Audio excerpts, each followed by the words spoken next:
Hi, welcome to this week's episode of Let's Talk About. I'm super excited this week to introduce to you Sarah McCrum. Now, just so you're aware, I am actually standing under a bunya pine tree. And if any of you don't know what a bunya pine is, they're a big, massive fruit that can randomly fall out of these things. I think we're past the season though. So just in case something hits me on the head, it's a bunya pine, and I probably won't be very happy if that happens. Anyway, so today we've got Sarah coming on the show, and Sarah is an energy coach, business coach. She works with game changers, who are people who want to change the world with their business in a better way. So it's really exciting. She's amazing. She's my business coach and energy coach, and she's one of the 4 co-founders of Love 2, and we'll have a discussion about what Love 2 is. And she's also just had an amazing background, and she juice cleanses regularly, so I send her juices quite often. So anyway, I hope you really enjoy this interview. We're going to talk about lots of different things and some of the places and things that she has done and where she's been.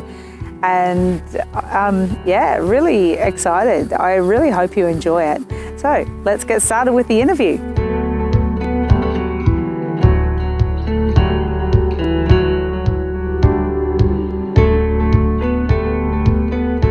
Welcome to Sarah McCrum to this week's episode of Let's Talk About. And I'd love to just do a really quick intro, but I'm going to let Sarah introduce herself really, because from what I know of Sarah, it's sort of like a general broad overview. I sort of know from when you started working at BBC, and it was after BBC, wasn't it, that you had the book download? That was quite a long time later. Okay, yeah, I'm getting confused with timelines. That's why I think you should do your own intro. But what we're going to talk about today with Sarah is we're going to talk about her book, which is called Love Money, Money Loves You. We're going to talk about her energy activations that she does in the coaching, consciousness of money programs that you run, game changers, Love 2, juice cleansing, and whatever else comes up. So I think it's going to be a really full and really interesting chat. And, I do absolutely love talking to you all the time, Sarah. And we do talk every week. So just so that the listeners and viewers understand, Sarah is my business/energy coach, and she's also an investor inducer through Love 2. So she's a founder, one of 4 co-founders of Love 2. And so we talk every week, and I've been up on the consciousness of money twice now. I've read your book. I do energy activations most mornings. So yeah, I really think that from what I know of Sarah, my listeners and viewers will really enjoy this chat. So Sarah, if you wouldn't mind giving a short bio in the right timeline, that would be great. Wow. Well, people don't usually go back that far, so yeah. I've got to do the whole thing now. It doesn't have to be like... I'll make it short. Yeah. I actually started out as a teacher, but I found very quickly that I didn't fit very well in staff rooms, because I had this naive idea that teaching should be all about kids. And I really, really loved kids. And I just felt a little bit out of place, really, and confined. And so I landed up in the BBC, and I spent 10 years interviewing children. I specialized in interviewing children. I was pretty much the only person in BBC radio, probably even or television, who did that at that time. So that was really fascinating, gave me a very different view of life, I think. But it also produced a lot of questions about life, and children asked me things like, why do our parents beat us? And why, just these why questions that I realized I didn't have answers for. I didn't really know other people who had good answers for either. And so that drove me onto this search for knowledge about life. And I ended up training for 22 years in total with 2 Chinese masters. And that that's the reason why I am now an energy coach. I learned so much about energy because that's what Chinese masters specialize in. Yeah. And at the same time, I have been involved with business. I've had businesses of my own, and I partner in things with people. So that's some of the stuff that I think we're going to talk about.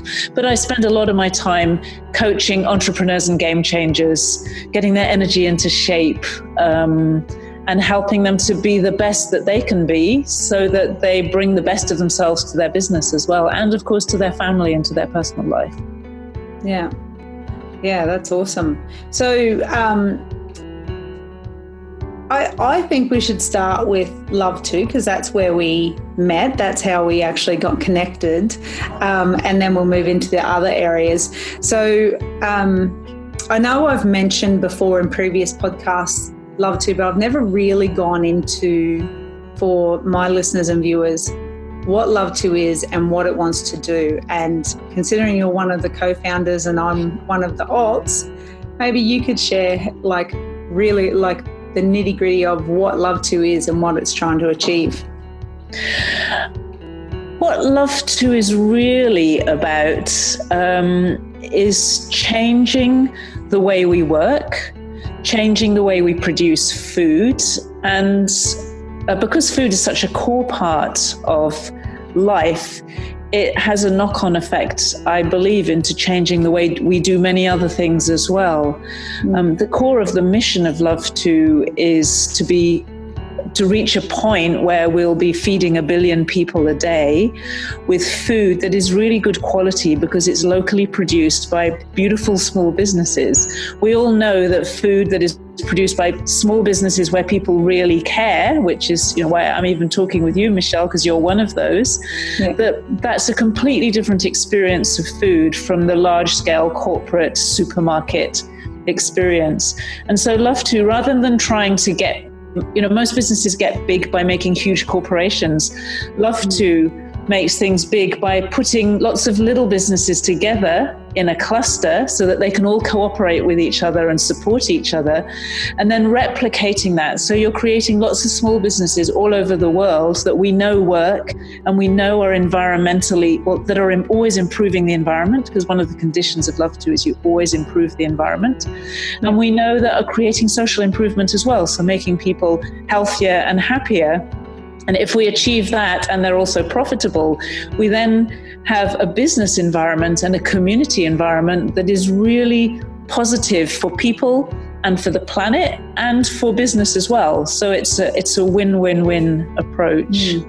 Yes, totally agree. It's definitely one of the reasons why I went, yes, I want to be a part of that. So yeah, it's totally aligned with my values in my business. And I think it's a really beautiful mission to have. So it's cool. So then the other side of the coin of the businesses you run, so you've got sarahmccrum.com. Yep.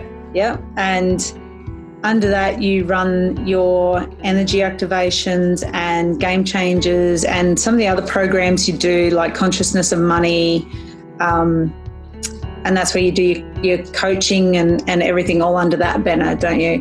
So would you mind just giving, to start with, the energy activations? I know I have tried to explain that to people and I stumble and go, it's like a meditation that gives you energy.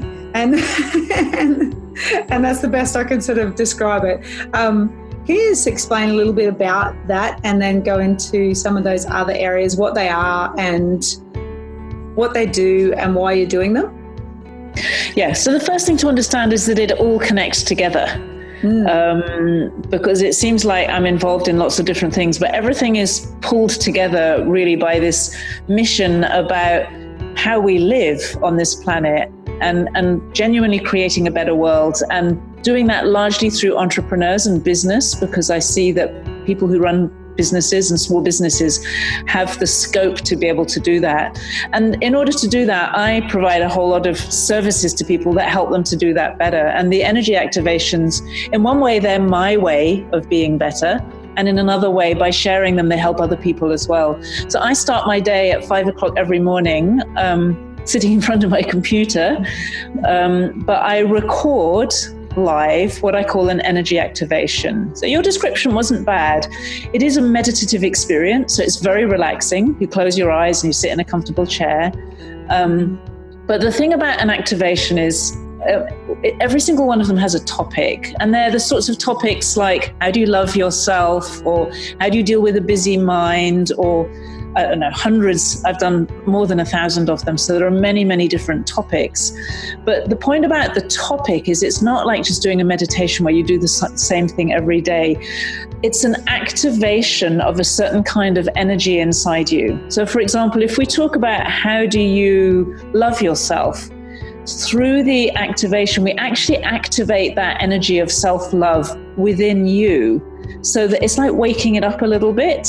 And if you do this kind of thing really regularly, you find more and more parts of yourself being woken up and coming more alive. And you start to feel like, I do love myself, actually. A few months ago, I really felt down on myself, but I see that it's beginning to work. So it's kind of, the activations are rather like having a garden inside you and putting the seeds in. Every day we put in another seed, and then we water the seeds by relaxing. And we make sure that we make a nice environment for the seeds by generally being happy and enjoying the day.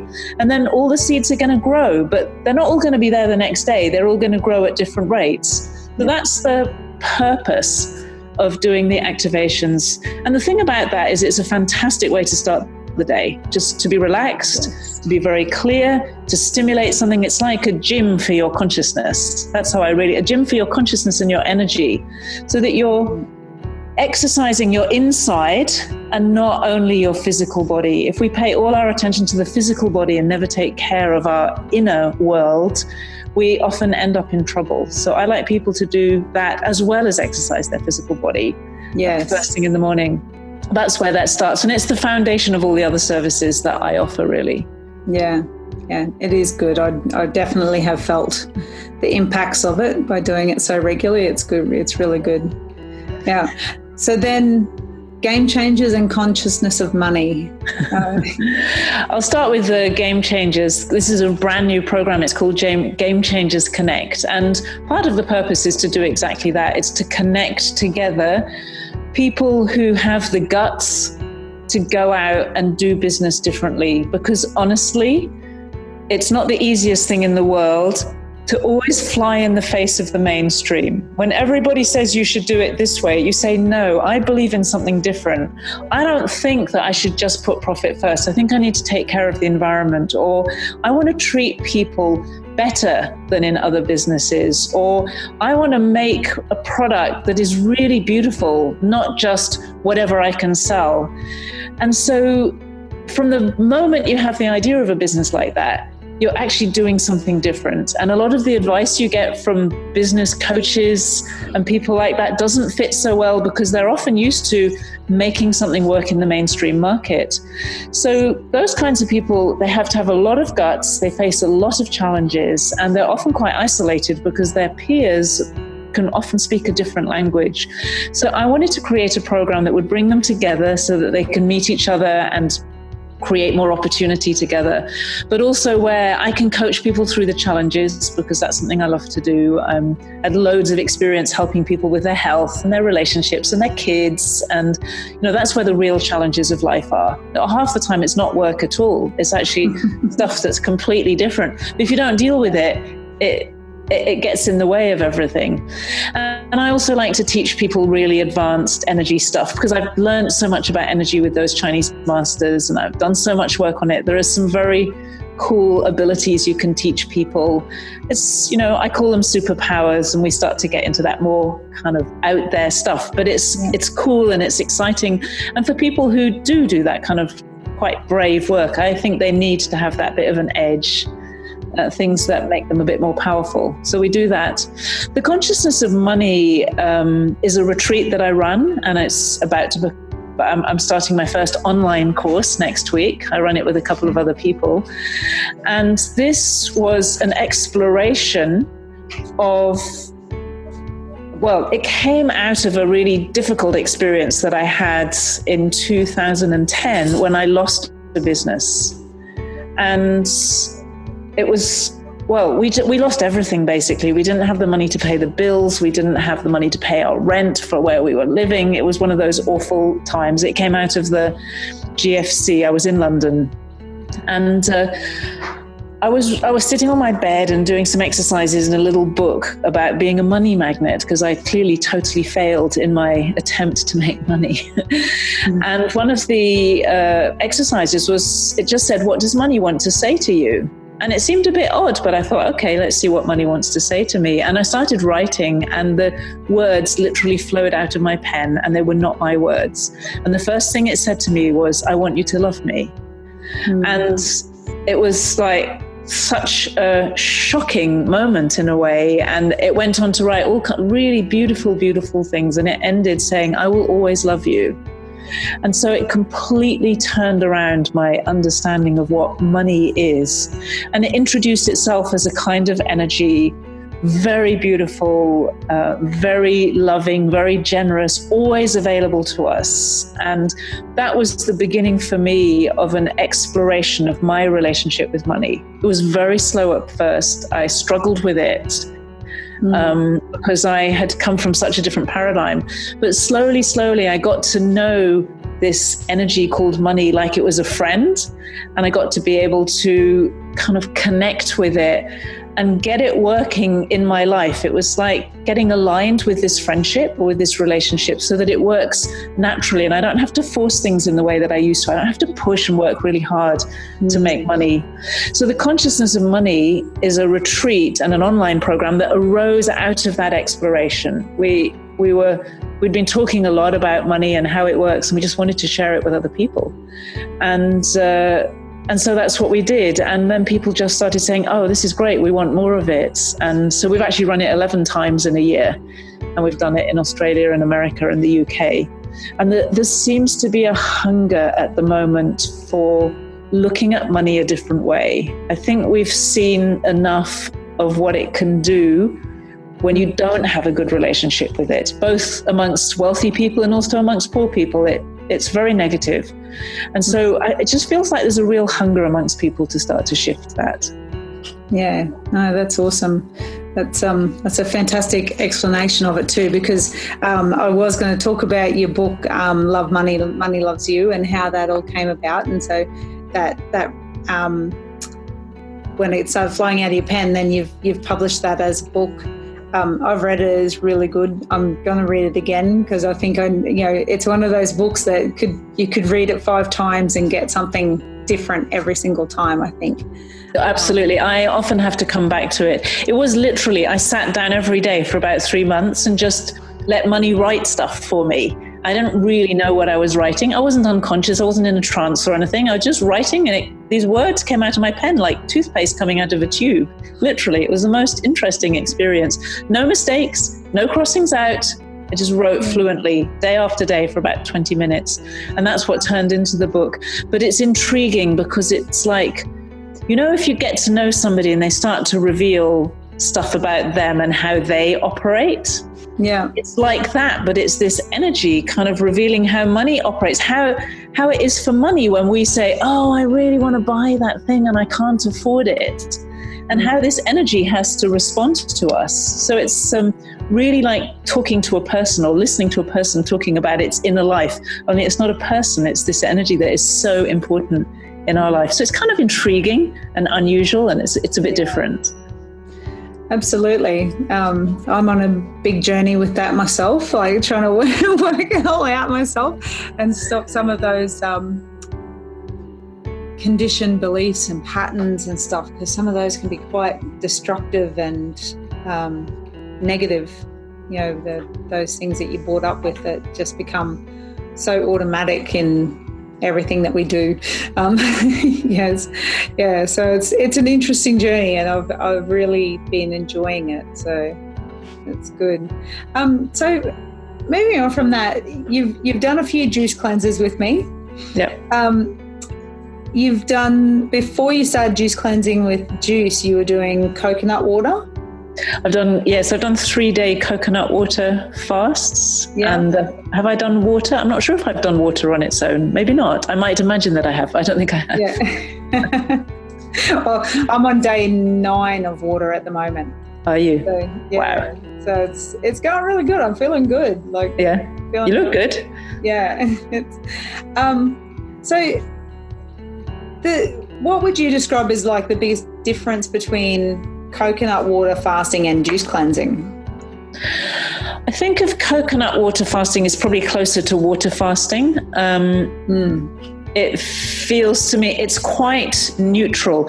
Actually, the interesting thing, when I did my first juice fast, it actually confused me a bit at first because I was used to doing it on coconut water, and to me it was more, the juice one was more of a cleanse and the other one was more of a fast, because when I have the juices, I don't feel like I'm fasting. I feel like I'm getting quite a lot of, it's a sort of food in a way, but obviously it's really different from my normal food. So I tend to distinguish it now between a juice cleanse and a juice and a fast, because the juices are so, they have so much in them that you feel like, I feel like I'm having just a very special kind of meal when I do it. Yeah, they're quite filling, aren't they? They are, yeah, and they're quite Moorish. Yes. Yeah, and so I found that I didn't have. One of the things, when I first did anything like this at all, one of the things that really surprised me, I thought I was going to get hungrier and hungrier and hungrier. And I already get really hungry. I'm not one of those people who's always full. I get very hungry. And I was thinking, I'm not going to be able to bear it because I'm going to get so hungry. So I was shocked when I discovered that you don't get hungrier and hungrier. You actually just get hungry. And then sometimes you feel hungry and sometimes you don't. But it's a feeling that was really familiar to me. I think doing the juice one, it was easier still from that perspective. I think that I didn't feel so hungry. And at the same time, it was quite similar, but I just felt like there was this, it's almost like a drip feed of nutrition going into you by kind of drinking juice all the way through the day. Yeah. Yeah, no, that's cool. Yeah. And I was just, one of the things I was thinking about, like, I know that you read a lot of books and you have a lot of experience in like reading. I think you mentioned one yesterday when we were talking about I actually wrote her name down, Lynn McTaggart. Oh, Lynn McTaggart, yes. Yeah, the field. If you could recommend to my listeners and viewers, considering like they might not have any idea about energy or Chinese masters or anything like that, if someone wanted to get an understanding of what that is and means, what would be 3 books that you would recommend that you could read, or even like maybe even videos or YouTubes or someone you could follow on Facebook or something like that? That is actually quite a tricky question, honestly. I think maybe I've rather followed my own path. So there are a lot of books out there about energy, which I don't read those on the whole. Yeah. Though the book you mentioned, The Field by Lynn McTaggart, which came out in 2000, is a little bit old now, but that was incredible from the scientific point of view, because it put together all these scientific experiments that were happening all over the world where the scientists themselves couldn't explain their own results. And it was only when you really understood about energy that you could understand the results of the science. And I think that was incredible when I first read that. And her later books, The Intention Experiment and now The Power of 8, are really... they're just really interesting to see at a very practical level how you can work with energy and intention. She especially focuses on intention to create amazing outcomes in your life. So I've actually mentioned 3 books there, so maybe I've answered your question in a slightly different way from what I would have imagined. It's a surprisingly difficult thing. The Chinese master stuff is all knowledge that's passed on by, they talk about heart-to-heart transmission, so it doesn't get written down. It just gets passed from master to students. So I've never found books that do any of that stuff for me. They just seem to me to be about something quite different from what I learned. Would you ever consider writing a book about it? Yeah, I've written a book called Energy on Demand. It's Master Your Personal Energy and Never Burn Out, and that's very practical. That's for business owners. It's suitable for anybody who works, basically. And it's how to have more energy, how to boost your energy, how to recharge your energy, how to maintain your energy. Super practical. I cut out all the philosophy from that book. Yeah. Because I knew that people who are busy don't have time for philosophy. But I would sometime actually really like to write about some of the amazing stuff that I've learned, because I think that it's so helpful to have an understanding of energy and how it works in our life. And I'm one of those people who, a lot of the descriptions I see in blogs and things, I feel like, you've missed the point a little bit, actually. It's much simpler than that. So for me, energy is really, really simple, and it's beautiful, and it doesn't create lots of complication. It makes our life simpler. And so that's what I would like to bring to it. Yeah, I'll probably write something sometime. In the meantime, I put all of my energy understanding, I share it through the activations and the talks that I do and the stuff that I put on YouTube, really. Yeah. Okay. Energy on Demand. I didn't, I can't remember if you've ever told me about that one. Maybe I didn't. Yeah, maybe I forgot. I didn't realize you had another book, but is that available on Amazon or something like that? Yep. I'll put a link in the show notes so that people can thank you. What they want as well. Yeah. Cool. Yeah. Okay. So is there anything else that you would like to talk about? That's a very open question. Yeah. Yes. So because you're all about juice, so there's one thing I would like to say, because when I first came across your juice, I thought it was really cheeky of you to say you say something like the best juice you've ever tasted. Yeah. And I'm really allergic to people saying the best anything, because I always want to say, well, how do you know? But I have to say that I've somewhat eaten my words, because I do actually find your juice delicious. And I feel that it's worth saying that. Thank you. And I think something very important, because I realize that most people listening to this or watching this will be interested in health and well-being and taking care of themselves, is to say that it is really important to learn how to relax. And relaxing is not always sitting in front of the television, or it's not even necessarily reading a book. It's not always drinking a glass of wine, but actually really learning how to take care of your energy, because we live in a world that is very, very busy. It's very crowded with information, and it's crowded with waves. There's energy waves and electricity waves and frequencies that are bombarding us all the time from our devices, and there's stuff all over the place. So it's busy at many different levels. And I feel that it's such an important message that when you relax, really relax and let go and open up, your whole system starts to clean. The energy starts to flow through your body and clean out some of that busyness. And so I feel it's a very important thing for people to practice. Meditation will give you quite a bit of relaxation. Relaxation also is a little bit different. So sometimes it's really good to do that. Sometimes it's really good when you can to stop for 2 or 3 hours and just do nothing. It seems almost sinful at times to do that, but it is extremely, extremely good for you. I'm sure I've got you doing that from time to time, Michelle. I think I told you the story about the first time I tried to do that. When I decided when it was, a Saturday afternoon and there was no one in the house and it was really quiet, and I thought, right, I'm going to do nothing. And then I picked up a book and I was like, no, that's something. Put the book down. So then I went to do a meditation. I was like, no, that's something. Stop it. Okay. So I went to run a bath. I'm like, oh my Lord, I actually have no idea what nothing feels like. It was really, really tough. And it was really eye-opening for me to realize that I can't remember a time where I just did nothing. What happened after you did you get through that and hang out there a little longer? I did. What was the effect? Relief, like absolute relief. Just I ended up just sitting on the back couch and just looking at the valley. And it's, it's such you've been here, you've seen the view. It's such a beautiful view out there.